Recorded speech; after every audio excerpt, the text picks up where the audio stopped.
बहुत समय पहले की बात है।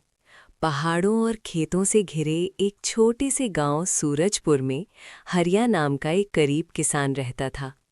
हरिया बहुत मेहनती और ईमानदार आदमी था।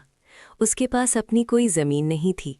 वो दूसरों के खेतों में मजदूरी करके अपना और अपनी बेटी का पेट पालता था। हरिया की एक ही बेटी थी, गौरी।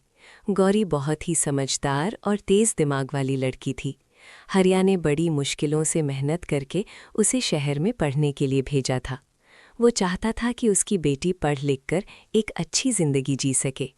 लेकिन उस गांव में एक बहुत ही लालची और बेईमान आदमी भी रहता था।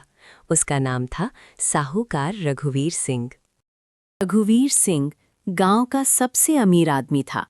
उसके पास बहुत सारी जमीनें थीं, लेकिन वो गरीब किसानों को अपनी जमीन ठेके पर देता था और बाद में उन्हें ऐसी शर्तों में फंसा देता था कि सारी फसल खुद ले जाता था। एक दिन वो अपने नौकर कल्लू के साथ बैठा हुआ था। रघुवीर कहता है, कल्लू, देख रहा है तू इस गांव के किसानों को? ये लोग दिन रात खेतों में मेहनत करते हैं, लेकिन फायदा किसे मिलता है? आपको मालिक। आपकी सेवा में लगे हैं सब मालिक। बिल्कुल। ये बेवकूफ किसान मेहनत करते हैं और फसल मेरे गोदामों में भर जाती है। इसे कहते हैं असली अक्ल। मालिक, आप सच में बहुत चालाक हैं। तभी वहां एक गरीब किसान आ जाता है। वो किसान था हरिया। हरिया हाथ जोड़कर बोलता है, मालिक, सुना है आप जमीन ठेके पर देते हैं। रघुवीर उसे ऊपर से नीचे तक देखता है। रघुवीर कहता है, हाँ, देता हूं, लेकिन मेरी कुछ शर्तें होती हैं। अगर मान सको तो जमीन मिल जाएगी। मालिक, मैं बहुत गरीब आदमी हूँ। मेरे पास अपनी जमीन नहीं है। अगर आप मुझे थोड़ी सी जमीन दे दें तो मैं मेहनत करके खेती कर लूंगा। रघुवीर थोड़ी देर सोचता है। फिर उसके दिमाग में एक चालाकी आती है। ठीक है, मैं तुम्हें जमीन दे देता हूं, लेकिन शर्त यह है कि जो भी फसल होगी उसका आधा हिस्सा मेरा होगा। मालिक, मुझे आपकी शर्त मंजूर है।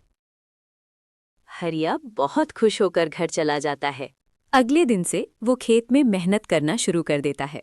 वो सुबह से लेकर रात तक खेत में काम करता है।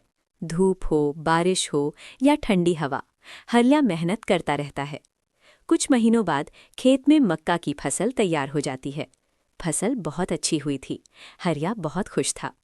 हरिया खुश होकर कहता है, हे भगवान, इस बार फसल बहुत अच्छी हुई है।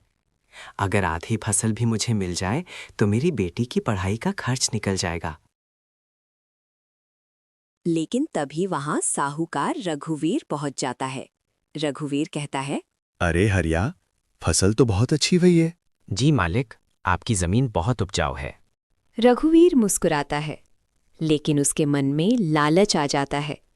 रघुवीर कहता है, हरिया, मैंने सोचा है कि इस बार आधी फसल नहीं, पूरी फसल मेरी होगी। हरिया चौंक जाता है। लेकिन मालिक, हमारी तो आधी आधी फसल की बात हुई थी। जमीन किसकी है? जमीन मेरी। तो मेरी मर्जी है कब क्या करना है। बेचारा हरिया मजबूर था। वो कुछ नहीं कर पाया। साहूकार सारी अच्छी फसल लेकर चला गया। हरिया के पास सिर्फ थोड़ी सी खराब फसल बची। हरिया घर आकर बैठ जाता है। उसकी आंखों में आंसू आ जाते हैं। हरिया कहता है, हे भगवान, हम गरीबों की किस्मत ही खराब है। इतनी मेहनत करने के बाद भी हमें कुछ नहीं मिलता। इसी तरह कई महीने गुजर जाते हैं। फिर एक दिन हरिया की बेटी गौरी शहर से पढ़ाई पूरी करके गांव वापस आ जाती है। गौरी अपने पिता को देखकर बहुत खुश होती है, लेकिन जब वो गांव की हालत देखती है तो वो बहुत दुखी हो जाती है। गौरी कहती है, पिताजी, गांव के लोग इतने दुखी क्यों हैं? सबके चेहरे पर परेशानी क्यों है? बेटी, इस गांव की किस्मत ही ऐसी है। यहाँ के किसान दिन रात मेहनत करते हैं, लेकिन सारी फसल साहूकार रघुवीर ले जाता है। हम गरीब किसान बस मजदूर बनकर रह गए हैं। पिताजी, अब ऐसा नहीं होगा। अब मैं आ गई हूँ। अब उस लालची साहूकार को उसकी ही चाल में फंसाऊंगी। बेटी, वो बहुत चालाक आदमी है।